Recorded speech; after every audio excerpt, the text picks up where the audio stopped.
Doggy rolling. Oh, sorry. Hey, have you ever been in a situation where either you're the recipient of let's say one of your bosses have come back from a meeting and they have this new idea they want to spring on you, and so everybody has to, as it used to say, they're now full of piss and vinegar. In other words, they're excited about this idea, and now they say, as a team, we have to put this in there, and it lasts for about A 2 or 3 weeks, Yeah. and then everything's back to normal. Well, that is the thing we're going to talk about today, is goal setting for exponential growth, and that is not the way to do it. Hi, my name is Jeff Harrison, and you're with Leslie Spohr and myself on a beautiful show called Twisted, Bent, and Exhausted, the Entrepreneur Podcast. Leslie. How you doing today? I'm good. I'm fantastic. As a matter of fact, when you said that about the growth initiatives or improvement initiatives or whatever they come back from a conference with, my sister, who worked 35 years for a bank that shall remain nameless because everybody will know who it is, that was one of the reasons she asked them to retire her, because they were doing process improvement initiatives every time somebody new would come into management, they would initiate the same initiatives, and she just got so sick of it. She said nothing ever changes. So I feel that pain. Well, there's a process called be, do, have, but most of us are doing that backwards. We want to have, do, be. And do. Oh, yeah. No. And it's a little backwards. In other words, hey, when I have the thing I want, I'll be that person and get and I'll just act like that. So it's a little backwards. And I think that's what happens whenever we set goals, Leslie, and they're just little goals. Like, as an example, very often, stop me if I'm wrong, because you were in corporate for a long, long time, we set these goals where it's like a 5 or 6% a year growth. Yeah, probably. That's probably generous, actually. Yeah. And it's one of those things. It's like, well, if you challenge yourself, you said, I want to be 5% better between this time today and next year this time. Well, and I want you to write down all the possibilities. Well, you can have a lot of ideas. And if you start going after those, Leslie, you're very fractured. And like your sister and myself, who said, enough is enough, I don't want to do that, we end up doing things that really don't make a difference. But as an example, let's use somebody like, whether he's loved or not, it doesn't make any difference. Elon Musk, when he says, we want to go to Mars, there are not 1,000 different solutions, right? I'm not sure there's even one yet. And you have to think bigger and different. But you can roll it. You can roll it back to even somebody like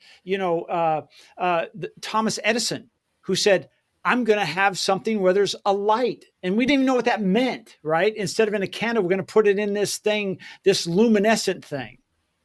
Do you know why Heinz 57 is called Heinz 57? Well, we used to call a dog that was really kind of a mutt, it was a Heinz 57, but that's the best I've got. No, it's because there were 56 recipes before that. I think WD-40 is the same. I think they had like 39 tries at WD-40 before they finally got to the one. So yeah, sometimes it takes a while. Well, there's a situation just recently, and I'm in a mastermind group, or I was in a mastermind group for almost 2 years, and we talked about exponential growth, and it was 10x is easier than 2x with Dr. Benjamin Hardy. And one of the things he said, if you want to get to the new place, you can no longer be the person you are, or you're going to remain in the same place you are. Right. And at first you think about this, well, what does that mean? Well, as we started peeling back the layers, it's like, well, the habits you have only served you to get to here. The friends you had, the processes you have, all those things. You mentioned something on a previous episode about something happened in your business a while back that would have been, for people and yourself, it was emotionally catastrophic, but it caused you to do something different, and it actually changed the direction of your company. Would you mind sharing how you did that, and really how now you are no longer that same person? Well, it's true. We had a very serious situation. It's been 8 years ago at least. now. And at the time, as costly and as emotionally taxing as it was, I know that there's a lesson in everything. Everything that happens, there's a lesson. And so I'm like, what is the lesson I have to learn here? And it turned out that I needed to redo how I ran my business. And so we brought in we have an HR person who is a on demand kind of thing. She's a consultant, and you don't have to hire a full time HR person. You can hire one part time. And so we brought her in and we did an employee manual and we reviewed all of our procedures and we looked at the way we were paying people and we looked at how we charge time and we looked at all the financial aspects and the training aspects of our business and redid much of it. And it took us into a whole new direction. It brought in, because we were doing business differently, it brought in different opportunities to us. And for me, it made me a more professional business owner. I mean, I've always been semi-professional, made me a more professional business owner as it relates to my employees and the way I run the company. You can only be a boutique business for so long. And then you are really a business and you need to act like really a business. And it's easy to forget that, especially when you're small. We only have 6 employees at Executive Errands, which is not nothing. And they're all employees. They're not subcontract labor. So when you have employees, there's a whole different set of rules than when they're subcontract, right? So you have to behave differently and you can't just say things off the cuff, and you have to be careful, And so it taught me a lot. It really did. It was catastrophic at the time, but in hindsight, it was a good opportunity for the business to grow. Well, didn't you, through that process, I know it was a struggle, it was very difficult, but you, as you said, you made the very best of it. Where is the pony in this pile of manure, right? Exactly. And didn't you like 2 or 3 or even 4x your company as far as revenue growth? Yeah, and I've done that a few times over the course of the years as a result of catastrophic issues. I'm not that we run a business that's always on the edge of falling apart. That's not the case. It sounded like that. But like, for example, one time I had this friend, was my best friend I thought at the time. In hindsight, the relationship was very one-sided.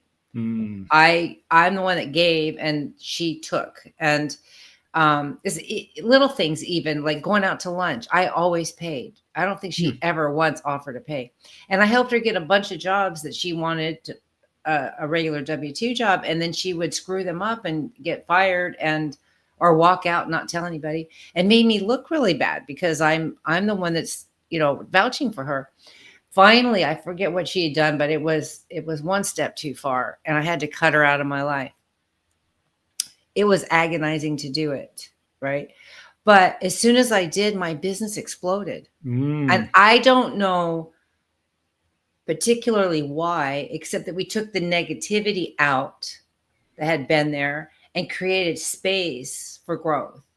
And that's key. I think a lot of times you need to create this space for growth, and you may not even realize it, but you do. And so she was kind of a time vampire. She was sucking up my time. She was negative, and I really, really liked her. But in hindsight, you realize the effect that she was having. And so once I got her out, then new things could come in. So much so that one of my vendors came up to me and said, "Do you realize how much your business has exploded since so-and-so's been gone?" And I said, actually I did. Wow. So sometimes it's people, sometimes it's process, sometimes it's things, sometimes it's situations that are beyond your control, like COVID, when COVID happened, right? That's beyond our control. But those of us who kept persevering through it were poised for growth after it was over. And I know my business grew like crazy after it was over. I think yours did too, for that matter. So but we kept working through the crisis, right? We didn't just stop and wait for it to be over. So I do think you have to create room and look for the lesson in everything and set goals well, actually, I follow the clients. If they say, I want to do this, I say yes and go figure out how to do it. So I let them steer me and help my business grow. Yeah. Recently, last year we raised our rates. I hated to do it, but it just got to the point with the cost of everything had gone up so much that we had no choice. And initially we didn't lose a lot of people, but over time people started to just dwindle away. And and that's always hurtful, right? If you care about your business, you feel terrible if you lose a client. Mm. But when you look at it objectively, none of the clients that we lost were spending any money other than the hour. I mean, they weren't bringing in a lot of revenue. We have multiple sources of revenue, one of which is we do projects. And if they're only just paying us in the summer to check their house and not hiring us to do projects, then there's not a lot of revenue there. And so my office manager kept saying, it'll be fine. You're going to get the right clients, blah, blah, blah. And I kept saying, I'm freaking out because we're losing clients. And I signed up 3 in the last couple of days. The new clients that are coming in are clients that see the value of what we're doing and don't quibble about the rate. Mm. And all of them, even the most recent 3, have already given us a ton of projects to do. So often you can't see what's happening, but you have to trust that you make space and the good things come in. It's like the universe is making you make space for the new people coming in, and it's Right. a lesson you learned. Right. We got rid of, we used to do rentals, not regular rental. We didn't rent properties, but we took care of rental properties for owners who were renting them themselves. Mm. And we decided that wasn't a profitable lane for us to be in. So we eliminated them all but 2. And we kept those 2 because they were high project value clients. This year we let 1 go and 1 let us go. And I was devastated.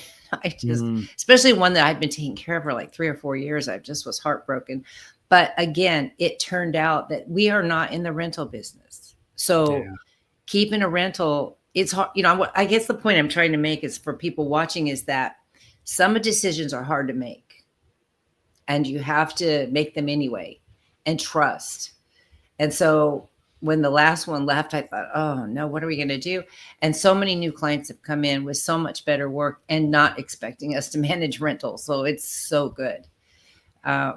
It is possible. You just have to be honest with yourself about what do you do? What is your goal? And how do you get there? And I think your point about changing who you are is very, very valid. Talk a little bit more about that. Yeah, well, there's an example of and I apologize because I know you've been on safaris and whatnot, but there's a way where people will trap monkeys, and the way they'll do it is very simple. They'll they'll put a box on the ground with a small hole in it and a banana inside of it, and the monkey will reach in and grab that banana, and it will not let go of what it has for the freedom it could have. And so they capture the monkeys.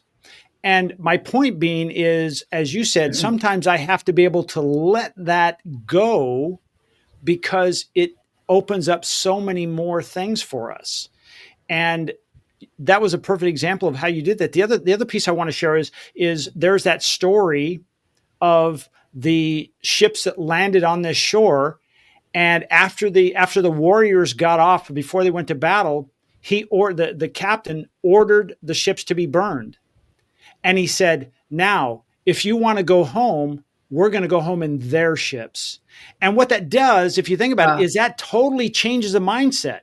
Right. Your commitment level is much, much different. If I have family at home or loved ones, I am going to go into battle differently. Now, I'm not telling you to go to war or anything, but keep that in mind. It's like, hey, sometimes you have to burn the boats that got you here to go to the heights that are available to you. And say, we're no longer here to get here. We have to let go of the banana. Yeah, that I gotta say, I've got a comment over here somewhere. Let me see if I can find it. That speaks to that exactly. Keep going. I'm gonna try to look for this real quick. Well, there was a. I'm going to give a quick story about this company, and they actually do. You've seen them. You've seen them where there'll be a wide load or a big load on the freeway, and there are the vehicles before and after them with the flashing light saying wide load or slow, whatever. And this company was doing well, but he was part of our mastermind group, and he says, "I want to do better. I want to grow." And the thing was, it's not like he wasn't allowed to do a 5 or 10%. He said he wanted 10x his business. Well, the only way he could do this, Leslie, is to go back and say, well, where, like you said, which clients are really not profitable? We're doing a lot of work for them. And they were these smaller projects. And the areas that they made the most money on is what they call high risk. And so what he did is he decided, okay, I'm going to go back. I'm going to look at my business, and everybody who's not a high risk type, uh, Project. I guess project or a lead car and a follower. He said we're no longer going to go for that business. Well, his sales staff who get paid on this were like freaking out, like, oh, we'll never make any money. We'll never do this. Well, like 6 months later, a year later, his business has 10x, and now these same people, that's all they work with. And they said something you said. These people are so much easier to work with. Their expectations are different Right. in a way where they understand versus somebody who is just paying enough to get your service. They're nitpicking you. They see everything that no one else would notice. And you're saying, that's how we do business. That's the level we do it is great. And they're nitpicking things. That's absolutely true. Absolutely true. Yeah. As you're talking, so many situations are flowing through my head. That is absolutely true. In the case of the rentals, you're getting calls on the weekends and at night, and people that can't turn on the shower because they don't understand how to turn a knob. And, they came in at 9 o'clock and somebody else had cleaned the house and there's no toilet paper. And they want you to run over there at 9 o'clock and take them a roll of toilet paper. I mean, just it was excessive for what we were getting paid. And my people, the people that work for me, they were really unhappy because these calls came 7 days a week, all hours of the day and night. And the people want instant gratification. They want instant response, which is fine if that's the business you're in. We were not in that business. And so you're right. When it comes down to, when it comes down to what kind of company are you, what do you provide, you need to really know that. And then when I first started Executive Errands, I purposefully set our rate higher than anybody else out here in the desert on purpose, intentionally, because first of all, I believe that there's something about perception of value where people say, oh, they're charging this much, they must be better, which we were, but they don't know. But also because I would rather have fewer better clients than a bunch of rental properties that drive me crazy. Right. So you're absolutely correct on finding the right target client so that you can work smart, not hard, which I know is a cliche, but it's true. And that comes also true for the people you hire to help you. I found my saying, it says ignoring red flags because you want to see the good in people will cost you later. And oh my God, it does. Yeah. I see the good in everybody.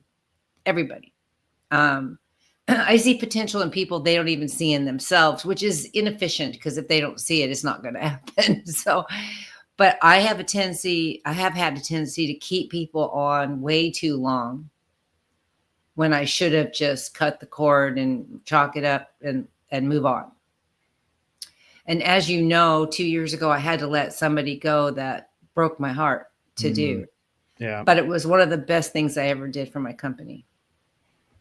Because we had massive turnover, and it was, this is not the reason we had to let them go, but one of the effects of having that person was we had massive turnover, and it was because of the way the person treated the other employees.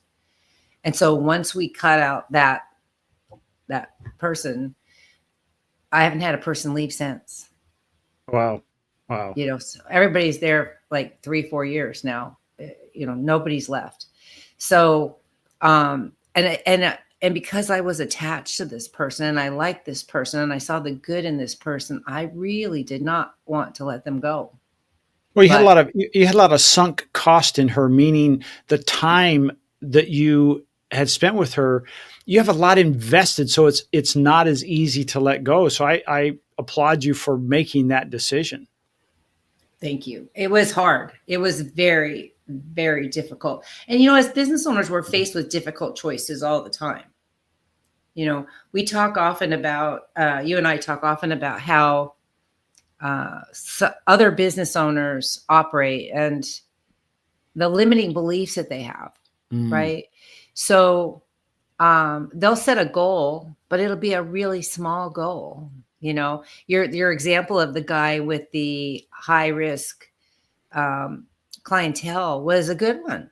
because if you don't stretch, you never accomplish anything. So you have to set a goal that is, well, they say you have to set a SMART goal. So it has to be specific, right? It has to be measurable. It has to be achievable. It has to be, what's the Time R? sense. What T is the time sensitive? What's the R? Measurable, SMAR. What's the R? Realistic, and then time sensitive. So when you set a goal for your business, you need to follow the SMART acronym on what kind of goals you set, but they should be big, but they have to be achievable. See, I'm going to challenge you on that for a second because again, the process I've been going through with this with Dr. Benjamin Hardy on this is that has been that mindset. It's like that example of the gal who somebody says, "Well, why are you cutting the end off of that ham?" And she says, "Well, because my mom did that." And so she asked her mom, and says, "Is that because my mom did that?" Well, grandma was out in the other room, and they asked her why, and she said, "Well, that's because my pan was too small. I had to cut the end off of it." In, in other words, it just doesn't resonate. So the idea of setting goals that are attainable and they're realistic is really could be the anchor holding you back because it doesn't Yeah. make you stretch. It doesn't make you find new avenues. Like you were talking on our last podcast about having a meeting with somebody who I think it's going to change the dynamics of your business in ways that 24 hours before you hadn't thought of. And now Right. your mind is going of all the things that could change. That was unrealistic. You had an idea, but you had no idea how much it could change. I challenge you to say, make goals that are unrealistic. Like, as an example, Yeah. if somebody says, "Hey, I want to add 10 new clients this year," I challenge you at 100. Because if you do 10, all of a sudden, like on our last episode, you talk about, how fast time flies. Well, I'll do it tomorrow. I'll do it tomorrow. Hell, when you have 100 as your goal instead of a 10, you better be on top of it today and do Right. those processes and procedures. Am I yes or no? Absolutely. Absolutely. You have, yeah, absolutely. There's no question on that. I never thought about the SMART goals in that context, but you're right. If you make achievable and realistic does not mean small necessarily. It just, I mean, if you're going to say, can I get 100 new clients? Yes. What is it going to take to do it? Because that's where the action plan comes in, right? When you set a goal, it isn't just about the goal, it's about how do I achieve the goal? I'll give you an example. Okay, can I ask a question real quick Sure, on that? sure, sure. So when you set your goal from 10 to 100, don't you have to go into a different level of thinking and possibility? Yes, you do. And And you have to, isn't that yeah. making you a different person? It can make you a different person. It can make you way more social, for one thing, because you're going to have to get out there and do more presentations and meet more people for Yep. sure. Yep. Um, but, and you have to figure out what avenue will help you achieve that goal, right? Like I just joined the real estate group this morning, the new one, new to me in Palm Springs. And there were 50 people there I don't know. That's great. And anytime I walk into a room with 50 people I don't know, I see opportunity everywhere, right? You're like Because a shark. yeah, I'm like, oh, new people. I did that with the HOA professional organization as well. The first time I walked in there, there was 100 people I didn't know, and I stayed Mm. in that organization until I knew everybody. They knew me, and I participated and um, sat on committees and did sponsorships and did all the things that you're supposed to do. But the fact is that anytime you walk into a group where there's a bunch of people you don't know, it's time to stay in that group for a while Yeah. and build your business. Because if you don't tell people about your business, you can't achieve any goals, right? You have to tell them. It was funny because this morning, this lady says, I've heard of you. You've been in business a long time, Mom. I said, 20 years. She's like, I thought so. But again, out of sight, out of mind. So going back to this group or going to this group um, offers the opportunity to bring in, even if each real estate agent gave me 2 clients and there were 50 people and there's 100 clients right there. Yeah. Right. So you have to look at where and it's not even expensive to belong to that group, surprisingly. But no, wait a second. Is this a group that's never existed before? I mean, why No, didn't no, you no. join They've it? been Why there didn't you join forever. it? Why didn't you join it 20 years ago? I don't know. I just didn't. I belong to the one that's down here in Palm Desert, but that one's in Palm Springs. So I just didn't. But arts in that one. Yeah. And Christy may join. So it's a good group, and I was excited. It was a nice meeting and it went really well. But again, when you set a goal of that magnitude, you need to think about, what do I have to do to achieve it? Right. And do I need to change myself? When I moved from aerospace into lifestyle management, I did have to change my personality because I was working with master mechanics before and engineers, right? And purchasing and all this stuff. And we all talk like the guys. I could talk like a longshoreman if I want to, right? When you move into this industry, lifestyle management, you are not swearing. You're dealing mostly with females, right? And you want to be perceived as professional. You don't want to be swearing your way through life, right? So I had to change who I was to do that. And I didn't mind doing it because it was time. Sometimes you come up to things that it's time to do that. So you have to raise the bar on your business, and it's easy to get stagnant. That's where I was when you dragged me to BNI. I was stagnant because I hadn't been out person to person marketing since 2019, probably. I used to go through 100 business cards every 6 months. I hadn't gone through 10 business cards since 2019. So it was time. It was really time. And it has made a difference for me, for sure. We call it raising the floor. And what that means is, like, if you think about your business like a thermostat, there's a temperature that you say, hey, there's a point where I won't be comfortable at this anymore.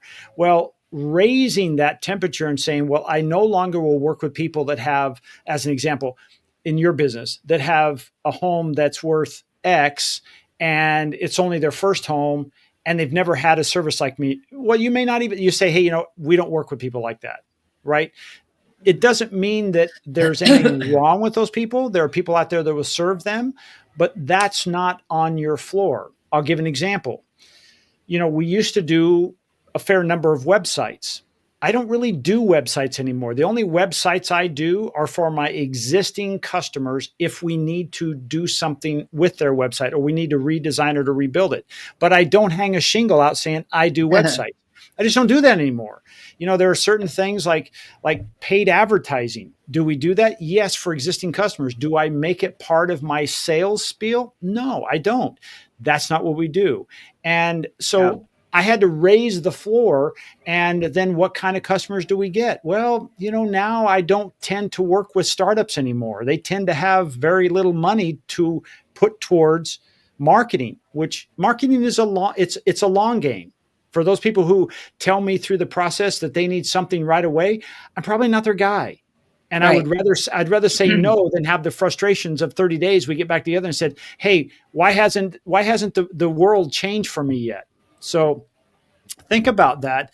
And I love how you talked about, when you walk in that room and you see all these people, that's an opportunity. But you had to change to do that, didn't you? What I caused that did. change, Leslie? You did. In all I wasn't fairness, I wasn't I wasn't searching for a finger, but thank you. yeah, well, you hounded me until, I mean, literally hounded me until I went to the BNI group, which for those of you who don't know, that's Business Networking International. That's the name of BNI. It's a formal networking group where you are encouraged. It used to be required, but I think you are encouraged to do referrals and to bring in referrals both inside and outside the group. And every week you go every week, and so you go every week and you have to share about who you are and what you do, which can be a challenge even just to figure out something new to say every week. But everybody does a pretty good job at that.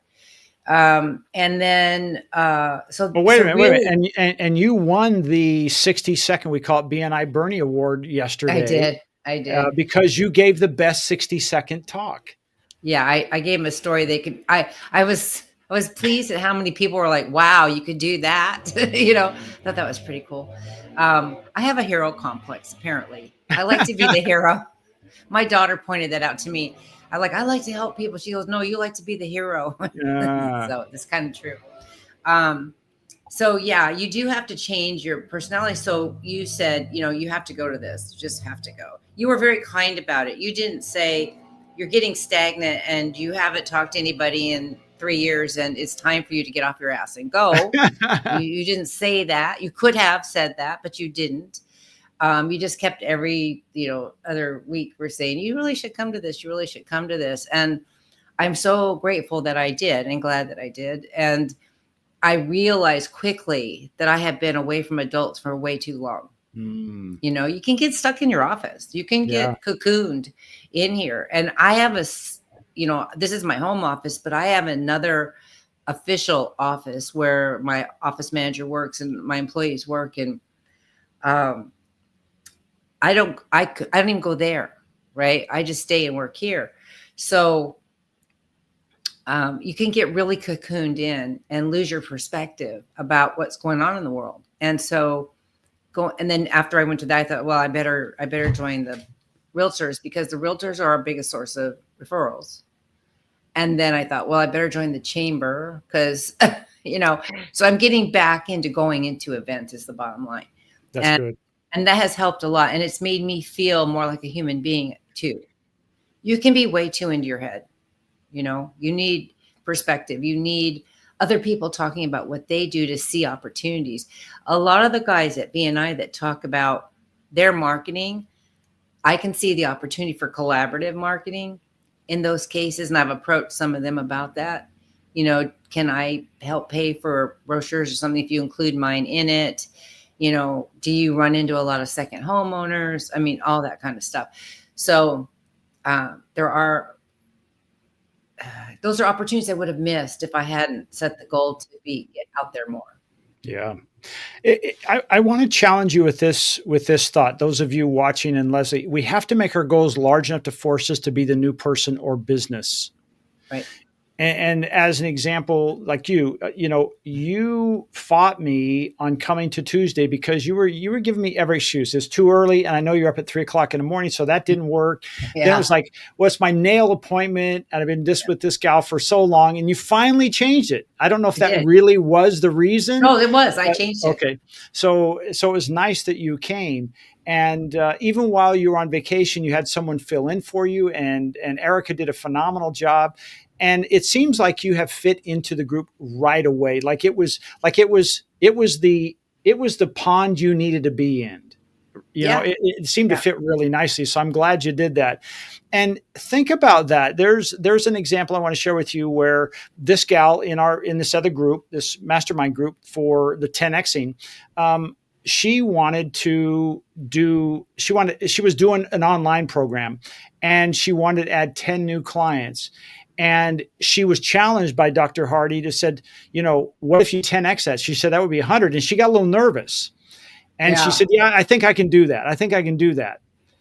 And he said, well, what's a number you can't think you'll do? He said, could you 10x that? And then you saw her really getting nervous, like her eyes got big, like, oh my God, that's 1,000. And he said, yeah, can you do it in 90 days? And now, even talking about it, I'm still getting cold chills. She did it in 4 weeks Did she really? because she That's- discovered a different way to get there. How did she do that? I'm Well, I curious. can't tell you. You have to join the group, and it's $25,000. But the point Ah, is no. She just had to approach it differently. What she thought she knew no longer would work. Right? It's like somebody that gets a new tool that does things differently, like something as simple as bending a tube. Like they have and you're thinking, oh my God, that's so cool. It's cool to them because they've never had it before. Now it opens up all kinds of doors. AI is doing that. I will often tell people, like, AI to me is like water. It will take on any form you want it to be. You can pour water in a glass, you can put it in a dish, you can, fill a lake, the ocean, whatever. You can take a shower, and it'll take on any form you want. AI will do the same thing. And it can help you understand that there are different possibilities when you say, I want to grow my business from X to 10X. What are things do I have to do to get there? And it will come up with stuff you're going, whoa, I never thought of that. And now it's a matter of, are you willing to do that? And then push it one more time and say, who do I have to become to make that happen? right. And it will tell you that too. And you're like, okay, well, you no longer can watch, soap operas in the afternoon. You no longer can do X. And you need to do this. You need to join the chamber. You need to join BNI. And all of a sudden you're doing this. And next thing you know, you wake up and you're going, oh my goodness, my business has 10X'd. Right. No, I So agree. yeah, these Yeah. are fun things. So I want to encourage you to say, hey, what is the goal that makes me freak out because I say, I have no idea how to get there? That's the goal I want you to set up, because that old saying of, if you shoot for the stars, you may hit the moon. But Right. if you shoot for the moon, you may hit the horizon. I Yeah. want you to get to the moon. Worst case scenario, but shoot for the stars. I thought it was the other way around. I thought that analogy. Geez, we had that going so well too. I'll have to edit this piece out. No, No, it's it's fine. yeah, it's like yesterday I met with a potential new client, and very quickly it was really good rapport, and we were talking about her family and whatnot, and she shared that she had lost 58 pounds. And I'm like, oh my gosh, that's so cool. I said, how did you do it? She said, I couldn't be the person I was when I was 58 pounds heavier. I had to make different decisions, that I was going to go to the gym, that I wouldn't eat these foods with sugar, no more processed food. She said, I got sleep. She said, I stopped drinking alcohol. That is a different person. She's not the same person. And she said, I had to get rid of some friends who are still that way. Yeah, because what happens is they become major naysayers.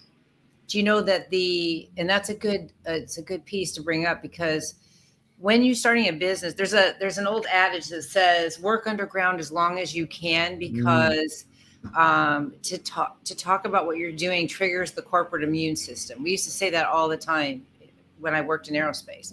If you had an idea and you wanted to promote it, or you're really excited about it, like my opportunity, I don't want to talk about it because I don't want to risk losing it. Right? Let me work underground as long as possible, and then once it happens, then you can talk about it.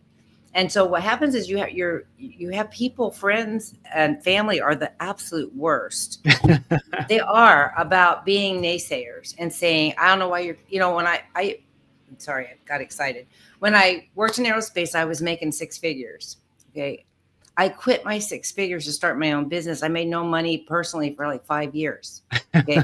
Now I'm lucky in that I had planned and I had saved and I had money to live on. But my family was like, what the hell is wrong with you? Why would you give up six figures to do this? And it was in an industry where I had no direct experience. Right. In fact, or anyone to model. Right. Because the industry didn't exist yet. Right. Lifestyle management was not a thing until about 2000. I started in 2006, and I think it was about 2008 15 or 14, 16 before it really became a thing. And then after COVID, it exploded. Everybody Mm. outsources everything. But for years, people didn't know what this was. And I spent the first 3 years educating people about what this was and why they wanted to use this. And my family was like, you're out of your mind. Mm. Why would you do this? I'm about to hit 20 years. And the other day I said to my son-in-law, so what do you think now? Because he was really big about saying you're crazy. And he said, why aren't you rich yet?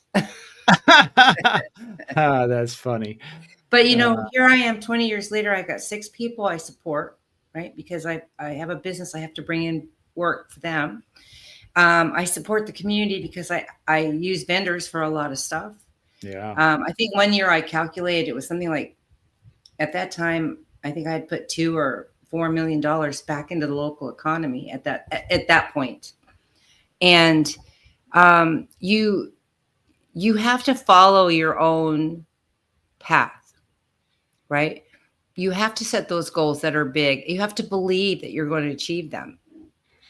Belief is huge in this. The Mm. power of positive thought, at the risk of being esoteric, the power of positive thought is key in this. And do you remember why I said I kept on with executive marriage so long before, why I kept after it when it was so hard at the beginning? 'Cause you don't like to fail. Well, that's true too. No, it was because I had in my mind this picture of the miner. You have seen that cartoon where Oh, that's right. Yes, yes, remember yes. the miner's in the mine and he's about one more strike, and he's going to hit gold, and he walks away and gives up after he's dug this Yeah, long tunnel. yeah. That was always in my head. I could not quit, because what if success was one strike away? Mm, yeah. And I also use the analogy of pushing a train up a hill, right? You push and you push and you push this train up a hill, and all of a sudden it goes down the other side super easy, right? So when you set these goals, it's like pushing a train up a hill, and you have to visualize it, you have to believe in it, you have to keep after it. I used to see my name on billboards, and I ended up having my face was plastered all over a billboard for a while. Doesn't really bring in clients, but it builds your brand, right? And it was a goal, and I achieved that goal. The point I'm trying to make, I think I'm rambling a little bit, but the point I'm trying to make is that you have to believe in what you're doing. And you're right. If you set a goal that is outside your immediate wheelhouse, you need to take a step back and look at, what do I need to do to achieve it, right? Years and years and years ago, way too many years ago, I wanted to get this certification that I belonged to at the time it was called the Society, the Inventory and Production Control Society, I think it was called. I think they've changed it to the Society for Resource Management now.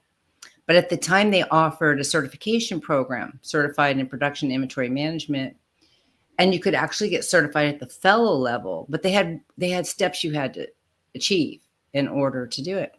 So I set this goal of achieving the fellow level, and it took me 2 years. Mm. And it included getting published. You had to write something that got published in a professional journal, which I accomplished. You had to teach. I don't even have a college degree. You had to teach.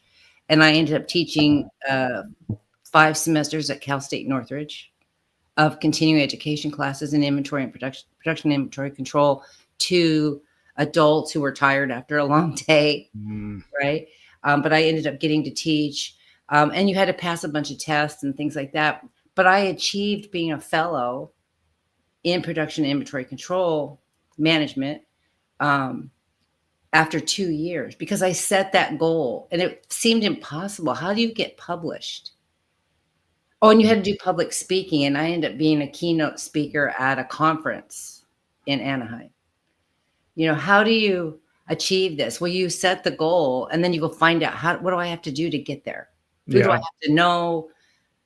What do I have to write about? You create little baby steps. Well, you're like that miner in that tunnel. You are not going to stop digging and figuring out how to achieve those goals. You're just going No. to do it. Yes. Yeah, persistence is key. tenacity and persistence. If you want to be a small business owner, tenacity and persistence need to be your best friends for sure. Yeah.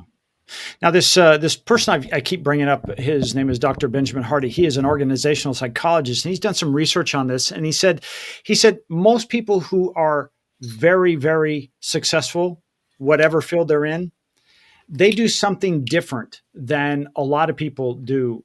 They think most people who only achieve some level of success, they think they have to do it all by themselves. Oh, And and a line that and I want you to think about this, because I suspect in your achievement you just described, you will think, oh my gosh, yes, there were some things in there. Well, after I did this was early on. The first one I first got involved in this was prior to AI really being available. Like ChatGPT didn't exist. We did some other AI stuff. And I said, you know what? Instead of asking how, I ask who. Who did right. I need to hire, or who do I need to know to help me do that? Because the growth there can be exponential, right? Like when I joined BNI, it immediately exposed me to people that could get me there immediately, right? Versus me having to go out and knock on doors. It was, who do I need to know? Well, they're in this room, right?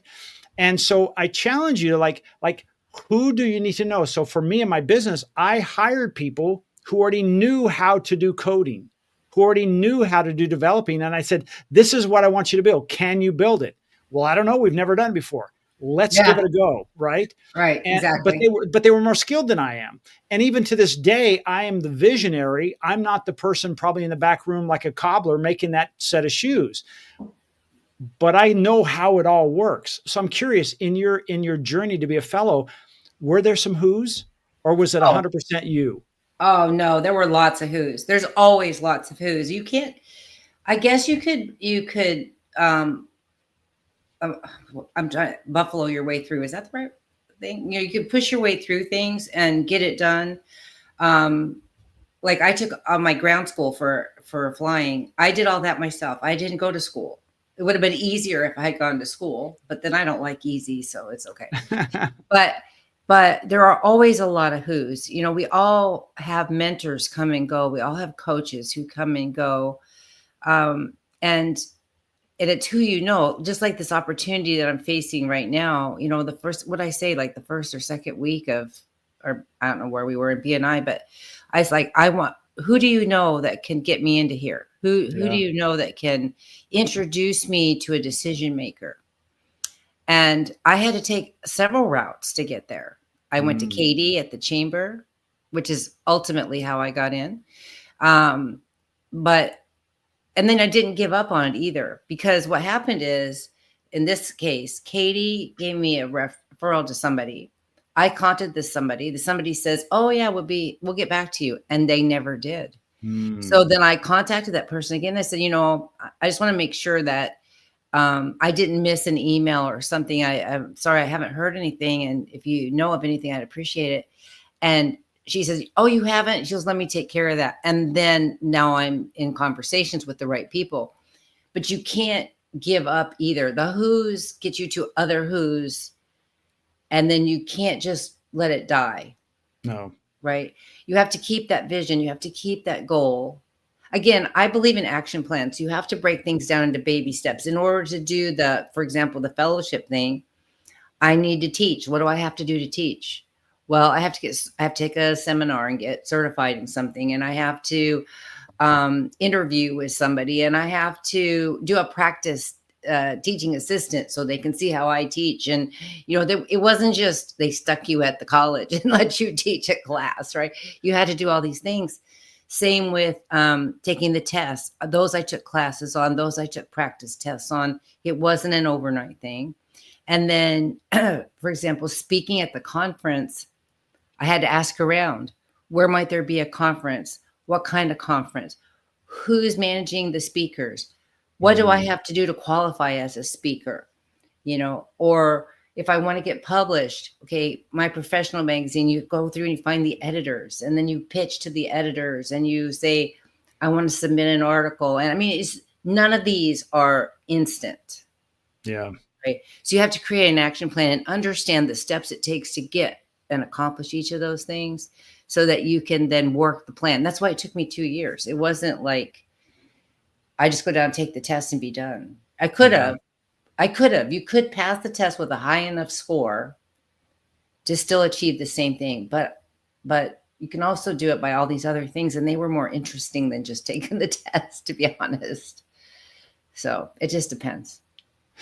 Well, today we're talking about setting goals that cause or trigger exponential growth, and usually that's outside, well outside your comfort zone. You've all seen those pictures of videos where they have the dot and said this is where the magic happens, is outside your comfort zone. That's Yeah. kind of what we're talking about. I liken what Leslie talked about there is, we don't know what we don't know until it's right in front of us or somebody introduces us to somebody that is like that perfect match. I liken it to driving your car in the dark.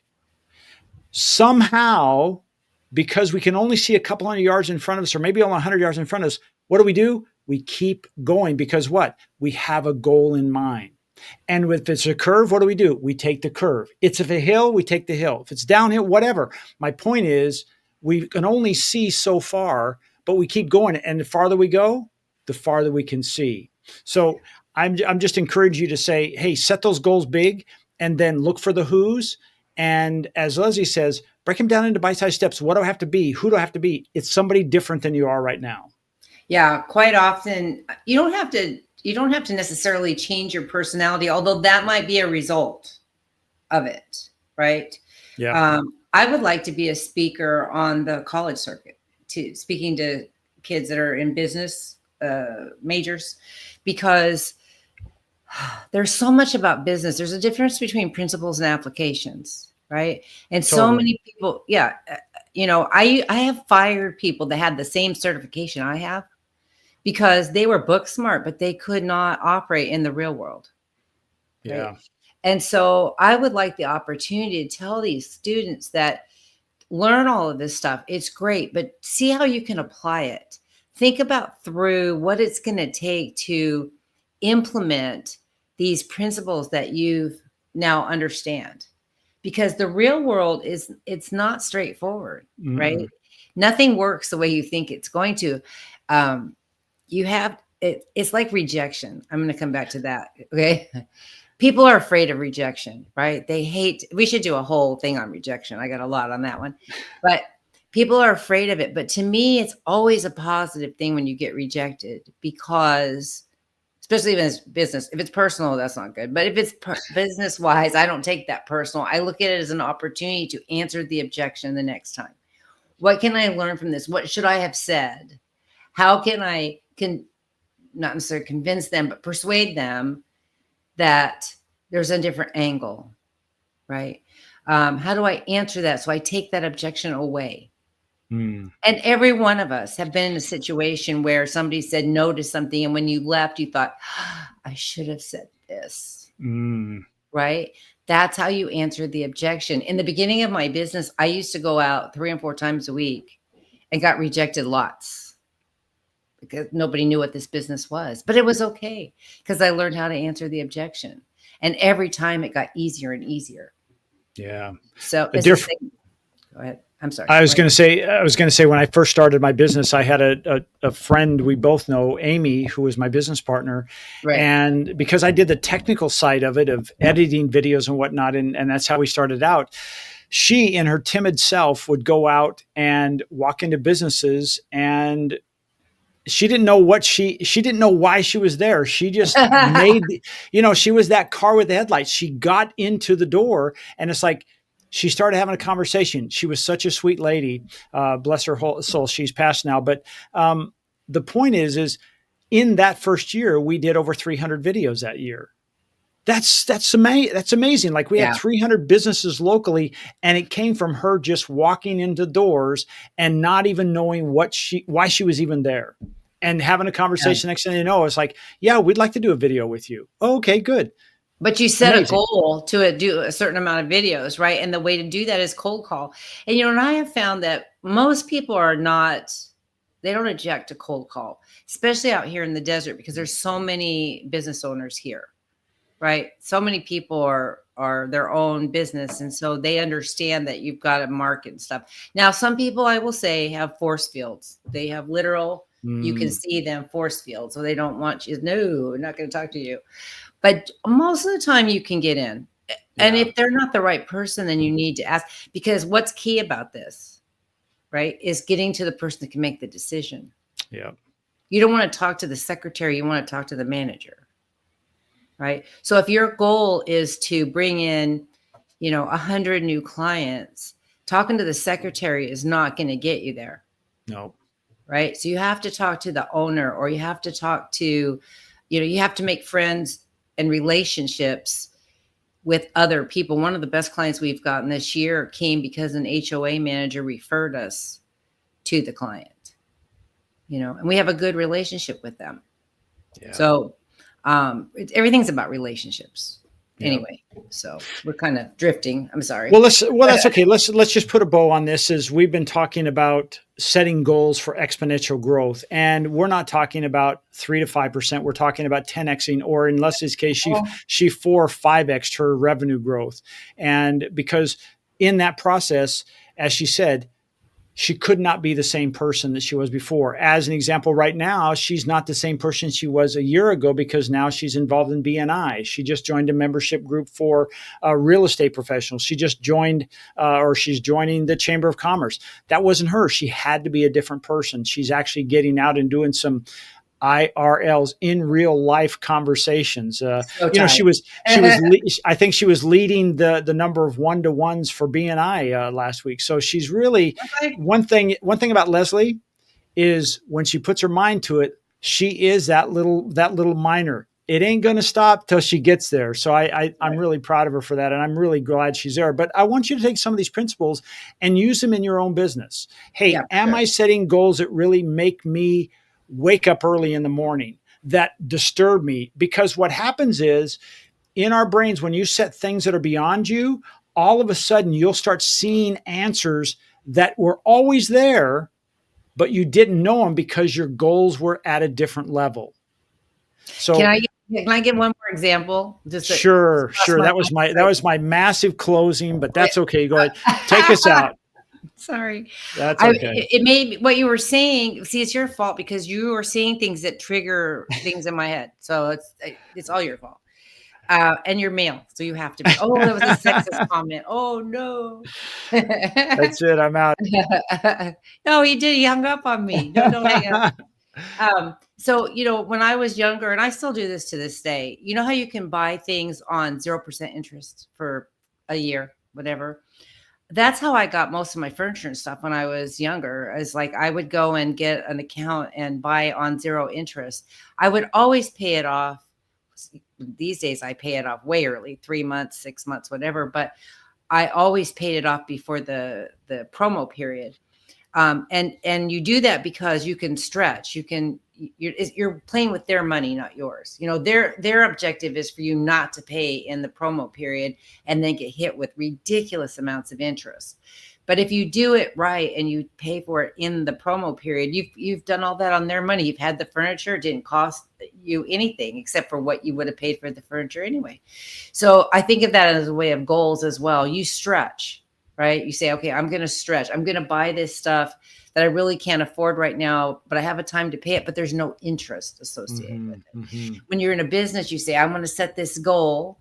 What do I do to have to get there? And how do I get there before the promo period ends? To me, it's kind of the same thing. That's how my brain works. So sorry, go back to your closing.